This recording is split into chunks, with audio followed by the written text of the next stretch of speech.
On today's show, Houston Rockets trade rumors heating up as the Rockets are reportedly interested in moving the third overall pick in this year's NBA draft, with the Memphis Grizzlies and Brooklyn Nets being mentioned as two teams that have engaged the Rockets in trade talks recently. What would a deal look like with the Memphis Grizzlies, and is Mikal Bridges worth the number 3 overall pick? We're going to unpack all that on today's Locked On Rockets. This is Mission Control, Houston. Ignition sequence start. 6, 5, 4, 3, 2, 1.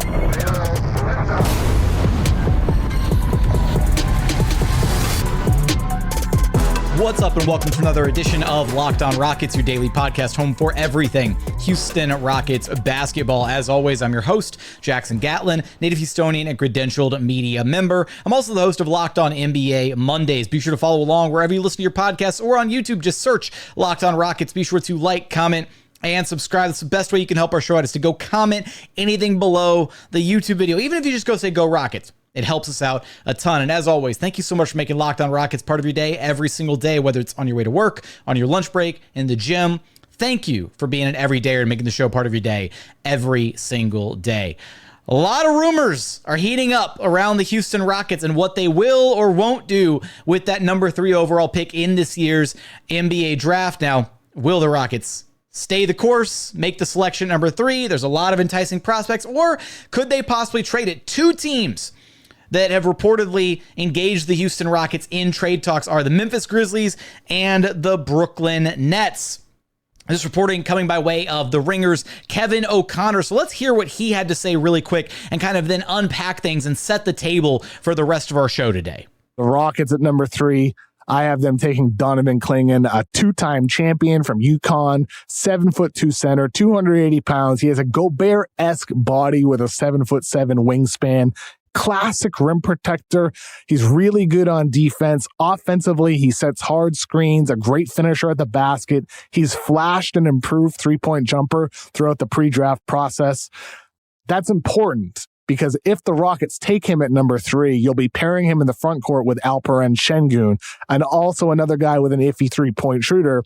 One of those two guys is going to have to improve from 3 for this to work. But that's why the Rockets, according to my sources, are listening to trade offers for that number 3 pick. They're talking to the Nets. They're talking to the Grizzlies. They could end up moving down to number 9 if it's Memphis, or out if it's Brooklyn, and then get back Mikal Bridges. So we'll see what the Rockets end up doing. But if they keep the number 3 pick, I have them taking Donovan Clingan. Okay, so we've got the table set there from Kevin O'Connor, who is hearing that the Houston Rockets are listening to offers or engaged in potentially trade talks with the Grizzlies and with the Nets. Now, the Nets stuff dates all the way back to the NBA trade deadline. And here's the thing.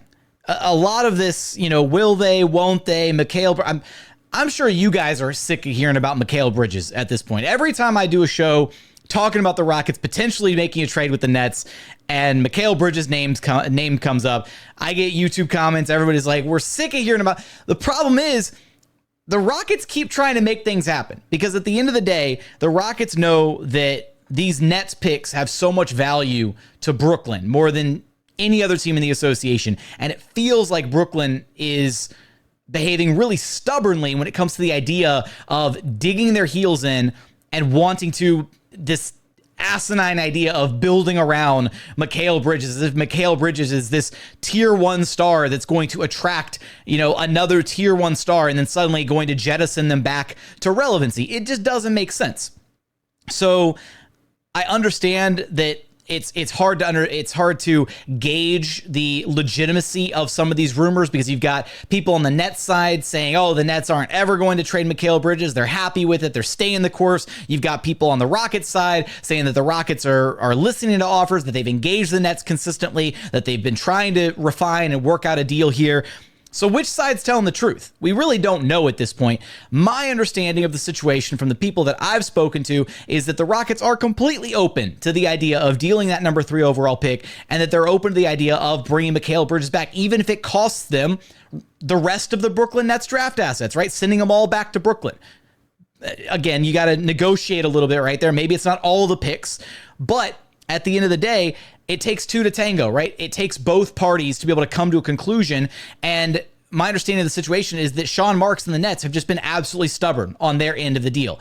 And honestly, at the end of the day, if the Nets want to continue to dig themselves a hole where they are refusing to make a deal that would honestly better themselves for their future, allowing them to bottom out, recoup draft assets, all that, and whatnot, and set themselves up for much better long-term success than whatever this, mediocrity treadmill they're currently on with Mikal Bridges as their best player, then by all means, let them do it. The Rockets will reap the benefit of those rewards by way of the rest of the Nets picks that they are still owed for the next, 3 years, 2 years, however many years it is. They got 2025, 2026, 2027 left on the docket. So 3 more years worth of Nets picks. And they've got this year's number 3 overall pick to speak for it.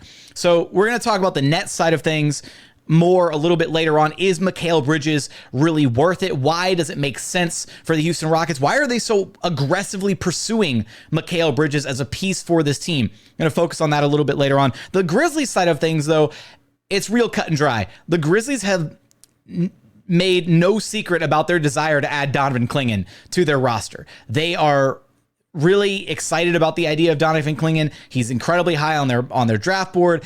Everybody that covers everything that I've seen coming out of the Grizzlies is that they really like Donovan Clingan. The idea of pairing him in the front court with Jaren Jackson Jr. as a future front court duo makes a lot of sense.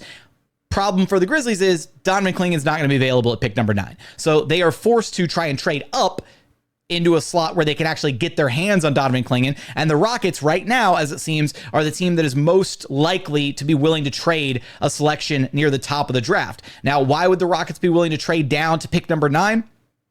Because they could potentially get a win now piece from the Grizzlies, as well as still have the ability, the luxury, if you will, to draft a young prospect and slow play their development. Because here's the reality of the situation for the Houston Rockets. They're coming off of a 41-41 season, right? Where they took a massive step, a 19-win improvement from last year, and they missed the playoffs by just a little bit, but Ime Udoka wants to be in win-now mode. Now, that doesn't mean push all your chips to the center of the table and go completely all in, but at the same time, he wants players that are able to contribute right now, here and now. And if the Rockets do take a player with the number 3 overall pick, if they don't trade it, that player is not going to be in a position to help this team right out of the gate. They're just not. That's the reality of the situation. But if they trade down with the Grizzlies or another team, right? We've already suggested trade down opportunities with the Blazers or with the Chicago Bulls. There's a lot of possibilities out there. If the Rockets trade down in this year's draft, then they get kind of the best of both worlds. You can recoup and get an immediate win now piece, as well as still being able to draft a prospect somewhere a little bit later in the lottery, like a Dalton Connect, right? Really exciting movement shooter.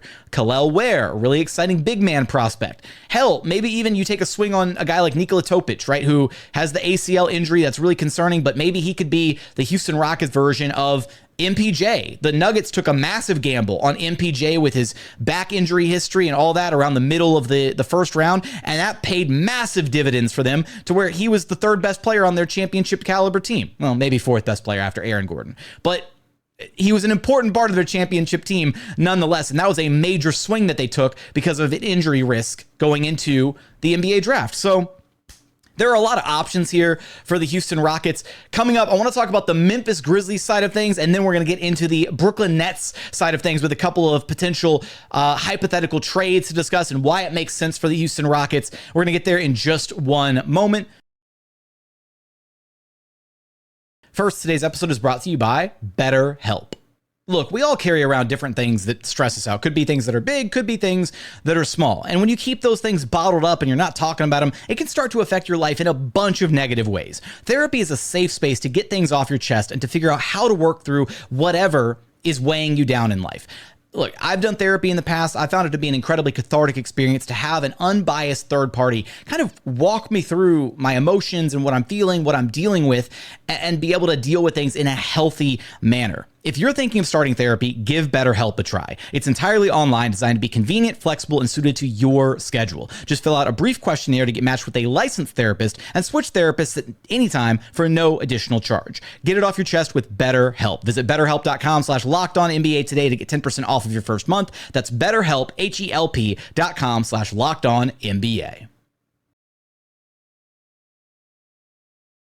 And continuing on here at Locked On Rockets, your daily podcast home for everything Houston Rockets basketball. All right, let's focus on the Memphis Grizzlies side of things here, because I think this potential hypothetical trade down with the Memphis Grizzlies has some serious legs to it. And in fact, I might be more inclined to say that this is a better route for the Rockets to go than to try and go all in or pseudo all in for a Mikal Bridges trade, which we're going to discuss in the third segment of today's show. So if you're watching on YouTube, I've got the hypothetical trade pulled up on the screen right now, but there's an old familiar name of, or familiar face, maybe not for Rockets fans, but for Ime Udoka at least, that currently plays for the Memphis Grizzlies that I think would be a massive addition to this Houston Rockets team. And that's none other than Marcus Smart, right? He was a starting guard on Ime Udoka's Boston Celtics that made it to the NBA Finals a couple years ago.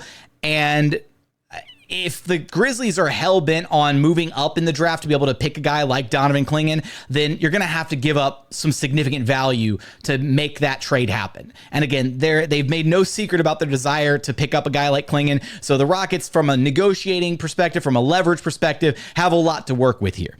Here's the hypothetical trade. Rockets would receive from the Grizzlies Marcus Smart, the Grizzlies pick in this year's NBA draft, which is the number 9 pick, as well as a future first-round draft pick. Now, we can get really granular here and try and figure out, okay, well, what year would the pick be in? What kind of protections would the pick have? All that.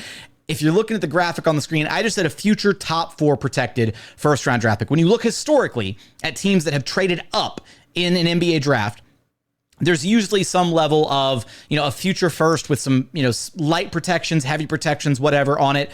And that's usually what a team has to give up to move up X number of spots in the draft. The Grizzlies, in this case, will be going from 9 to 3 to get the guy that they want, likely Donovan Clingan. Now, the Rockets in this hypothetical trade would be giving up Jae'Sean Tate, Jock Landale, and the number 3 pick in this year's NBA draft. Now, we can get into the specifics of this trade and trying to hammer out different details and, how much is too much, and are the Grizzlies giving up too much? Maybe a future first, maybe a top 4 protection isn't enough. Maybe it needs to be fully lottery protected. Is that too much value for the Grizzlies to give up just to move up 6 slots? Maybe you completely remove the future first round draft pick just from the equation completely. Maybe Marcus Smart in a vacuum by himself is enough value for the Rockets to say, you know what, we're cool trading down to pick number 9 because we're going to get Marcus Smart. He's a win now piece. He fits the defensive identity of this Houston Rockets team. Ime Udoka is a big fan of his, right? He's an incredibly serviceable guard too at the end of the day. He's an elite point of attack defender, great emotional leader, physical presence, would help shore up the Rockets' point of attack defense, adding yet another elite point of attack defender to a rotation with a few already really great point of attack defenders, and a serviceable ball handler in a pinch. Right now, he doesn't exactly address the Rockets' most desperate need this offseason, which is their distinct lack of shooting. And that's an area that we've talked about a lot on the show that needs to be fixed this offseason. But at the end of the day, Marcus Smart's also a guy that hits them when it counts. He's hit so many big-time three-point shots in his career. And I really like the idea of the Rockets trading for him, getting him, and kind of getting the best of both worlds, right? Because then, rather than trading out completely with pick number 3 and only getting a win now player for next season or for the next couple years, whatever, which is kind of what the Mikal Bridges trade would be like. Instead, you get the best of both worlds. You get a Marcus Smart who can back up Fred VanVleet, who can eat up some of those guard minutes, who can be used situationally, whatever. Another veteran to add to the mix. A guy with a lot of playoff experience, finals experience, has played for Ime Udoka before. It makes a lot of sense. And again, at the end of the day, the Rockets would still have that number 9 pick to come away with a prospect. Because same thing, whether they pick at number 3 or number 9, whoever they pick at either of those slots would be slow played, right? Their development would be priority number 1, and they're not going to step in day 1 and be ready to be an impact contributor. It's just not how this situation is going to work out. So I think that this trade has a lot of legs. I think it makes a ton of sense. You can get into the nitty gritty of okay, how much value did the Grizzlies need to actually give up to move up to pick number 3? Is Marcus Smart by himself enough value to get the Grizzlies up 6 spots in the draft? And then for what the Rockets are giving up, Jae'Sean Tate, Jock Landale are both effectively salary filler.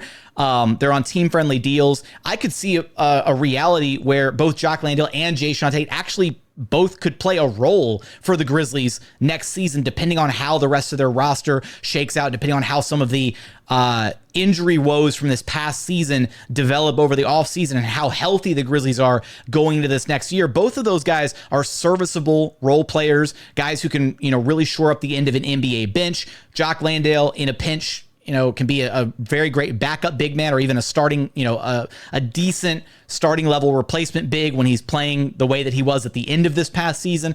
Jae'Sean Tate, yes, the shooting woes are there, but he's a tough defensive presence and kind of a Swiss Army knife everywhere on the floor. He'd fit in with the Grizzlies culture perfectly. And then they get the number 3 overall pick, right? And they can walk away with a guy like Donovan Clingan to pair with Jared Jackson Jr. in the front court. So this trade, I think, makes a lot of sense on both sides, both for the Rockets and for the Grizzlies. So I really like this one. In fact, I think I'm a bigger fan of this trade than the idea of the Rockets trying to pursue yet again for the umpteenth time Mikal Bridges. But that's what we're going to have to talk about next is Mikal Bridges worth it for the number 3 overall pick? What would a trade look like if the Rockets are trying to pry Mikal Bridges away from the Brooklyn Nets? We're going to get there in just one moment. First, today's episode is brought to you by FanDuel. It's winner take all time in the NBA, and FanDuel is giving you a shot to bring home a big win of your own, because right now new customers get $150 in bonus bets with any winning $5 bet. That's $150 to bet on spreads, money lines, player props, and so much more. Right now you can head over to FanDuel to take a look at the odds-on favorite to go number 1 overall in this year's NBA draft. Alex Sarr right there at the top, -170. Right behind him, Zachary Risachet at +170. And then in distant third place, Donovan Clingan at +1,500 to go number 1 overall in this year's 2024 NBA draft. So for all those odds and so much more, visit FanDuel.com/lockedon to make every shot count. FanDuel, America's #1 sportsbook. And final segment here at Locked On Rockets, your daily podcast home for everything Houston Rockets basketball. All right, let me preface this because before we get into the Nets side of these rumors from Kevin O'Connor, I want to say that later this week, we're going to have a crossover episode with the hosts of Locked On Nets to kind of try and get their perspective on this Mikal Bridges, Rockets, Nets picks saga, because this has been a thing for a long time now, where it feels like we've been discussing the idea of going after Mikal Bridges, cashing in those Nets picks, because at the end of the day, it does feel like those picks have more value to Brooklyn than to any of the other 29 teams in the association. So when we look at these hypothetical trades and whatnot, we're always looking at them through red tinted shades, right? Rockets goggles, if you will. And I try my best to take those goggles off and try to understand both sides. And I really cannot wrap my head around the idea of an organization that would willingly choose mediocrity over a clear path to bottom out, recoup top draft assets, and have a much brighter future in the long term than whatever the hell it is the Nets are hell-bent on doing right now. So hopefully the guys from Locked On Nets can help us better understand this. Maybe they're going to be in our camp. Maybe they're like, yeah, we should trade Mikal Bridges. We'll see. But here's my hypothetical trade for what the Rockets could do to acquire Mikal Bridges. So Rockets would receive Mikal Bridges and the Suns' 2027 first-round pick that the Brooklyn Nets have by way of the Kevin Durant trade. Now going out from the Rockets would be Dillon Brooks, the Nets' 2024 first-round pick, so that's the number 3 pick in this year's NBA draft. Remove the swap rights on the 2025 pick swap, and then also the Nets' 2026 pick. So here's where things get really sticky. And this is going to be the sticking point for a lot of people, right? 2025, that's the Cooper Flag draft. That's the crown jewel, right? A Cooper Flag, this, incredible, enticing prospect. And while I understand that it'd be amazing to have a shot at Cooper Flag, I'm really torn here, because if the Nets are hung up on this deal, if they're saying no, the only way we do this deal is if you give us a swap back on 2025, then maybe that's the deal breaker for the Houston Rockets, right? Because maybe that, like, how much value is too much value for Mikal Bridges? Right here, we're talking about giving up Dillon Brooks, who is still a starting caliber NBA 3-and-D wing, right? all NBA defensive team member, all that. So he's an elite defender. He's a great piece. The Nets could conceivably flip him down the line for even more value in a secondary trade down the line. And then on top of that, you're receiving 3 first-round draft picks. The number 3 in this year's draft, you're getting a chance at next year, so the Cooper Flag sweepstakes, and you're getting your 2026 pick back. That seems like a lot to pay for Mikal Bridges, but then on the flip side, when you start talking about Mikal Bridges as a player, he's incredible. Like he's not an all-star, but at the same time, he fits with almost any team. He immediately helps the Rockets in the three-point shooting department. I think he's a better, even numbers-wise, even though Dillon Brooks had a career year from 3, Dillon Brooks is still not the same level of outside three-point shooting threat that Mikal Bridges is. Dillon Brooks is also not the same level of defender that Mikal Bridges is. And at the end of the day, Mikal Bridges has showcased a lot more skills playing for the Brooklyn Nets, kind of becoming their number 1 option by default after being dealt there. And he'd be able to slot back into a role that I think is a lot more comfortable for him here in Houston, where he becomes kind of that tertiary, 3rd or 4th option offensively. And he just gets to focus on doing what he does best, which is playing elite defense and being one of the best role players in the entire NBA. You need players like that to win championships. If you're telling me that the Rockets can upgrade that Dillon Brooks slot to a Mikal Bridges, I think that's a pretty significant upgrade. Like, I don't think Dillon Brooks is as close to Mikal Bridges as maybe some would have you believe. And I get that. I don't know. It's tough because I feel like when you sit here and you start discussing these hypotheticals and the idea of giving up that much draft capital for a guy like Mikal Bridges, you start thinking, oh man, well, the Rockets are giving up, all these enticing draft picks down the line, and the fact that they could, very well have this pipeline of young talent, for years to come. And here's my argument against that is if the Nets are hell-bent going down this path of building around Mikal Bridges and maintaining mediocrity and all that, yes, the Rockets got lucky with this year's pick. They absolutely did.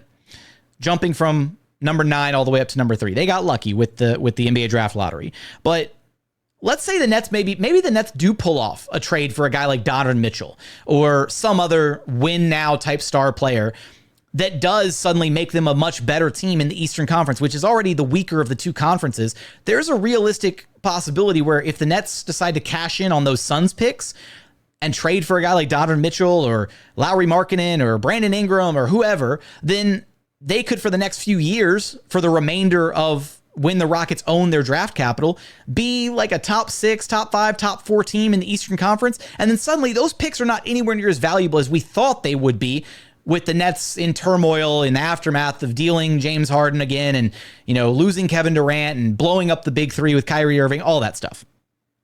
So there's almost a shelf life on these picks where if the Rockets don't cash in on them sooner rather than later, I feel like the Nets might be able to swing something to where those picks are no longer going to have anywhere near the value we think they will have.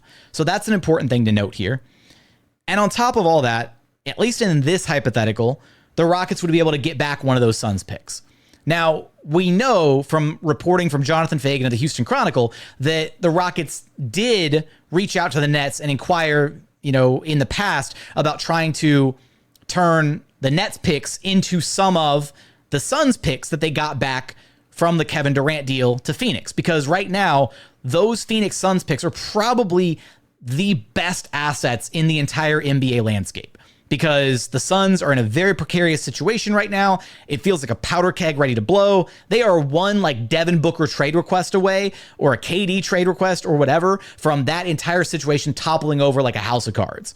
And so being in control of those Suns picks does give the Nets a lot of leverage and gives them a lot of power in potential trade talks with, disgruntled, star players or teams that might be looking to deal for, a haul of draft assets. That's what they have to work with. So in this trade, yeah, you'd be giving up your chances at the Cooper Flag draft in 2025.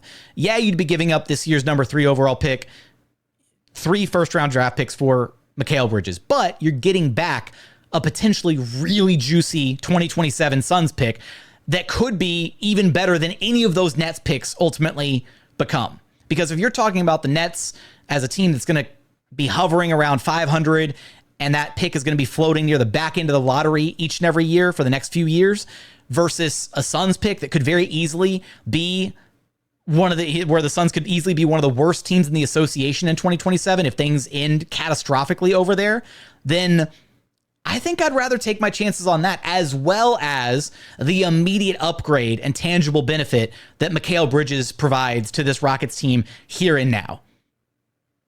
And they'd have Mikal Bridges under contract on a relatively team-friendly deal for the next 2 years, because Mikal Bridges is under contract for the next 2 seasons. He's making $23.3 million this next year, and he's making $24.9 million the season thereafter. So he will be up for a contract renegotiation and extension, what have you, a little bit further down the line. But for a guy that provides what he provides, that contract is relatively fair value. And I'd rather have, if you're telling me in a vacuum, I'd much rather have Mikal Bridges on this roster than Dillon Brooks. We saw towards the end of this past season some of the downside, some of the ugly side of Dillon Brooks, right? We got best behavior Dillon Brooks for what felt like about half the season, but then that back half of the season, things started to, slide, and not in a good direction for Dillon Brooks. And if that continues, the Rockets are on the hook for the next 3 years of Dillon Brooks. So if this can not only be their way to get out of Dillon Brooks, upgrade that small forward spot, cash in on the Nets picks, as well as getting back a really juicy asset in the 2027 Suns pick, I'm all over it. And between these two trades, I'm really not sure. I think I like the Grizzlies one quite a bit, but the more that I consider it and the more that I sit here and think about a Mikal Bridges trade possibility for the Houston Rockets, the more that I'm sitting here thinking, why hasn't it happened yet, right? Like, it's staring us all in the face. It's felt like for some time now, it's not a matter of if it happens, it's a matter of when it happens. And the longer that the Nets hold out and try to grind their heels into the dirt and stay the course, refuse to deal with the Rockets, it feels like the Rockets continually are getting more and more leverage in these possible trade negotiations. So at the end of the day, it's all just rumors. Who knows what's true? Which trade would you want to see the Houston Rockets complete? Are you in the camp of just don't touch the number 3 overall pick, take Reed Shepherd, take Klingon, take whoever at number 3? Do you want to see them not trade the pick? Which trade do you like better between the Grizzlies hypothetical trade and the Nets hypothetical trade? Let me know in the YouTube comments. I'm curious to hear all of your thoughts. But as always, thank you so much for checking out the show. If you haven't done so yet, please consider subscribing wherever you listen to your podcasts: Apple, Spotify, Google, the Odyssey app. Free and available on all those platforms and on YouTube. Just search Locked On Rockets, like, comment, subscribe, all that good stuff. But as always, thank you so much for watching. Thank you so much for listening. We look forward to having you back right here at Locked On Rockets, your daily podcast home for everything Houston Rockets basketball.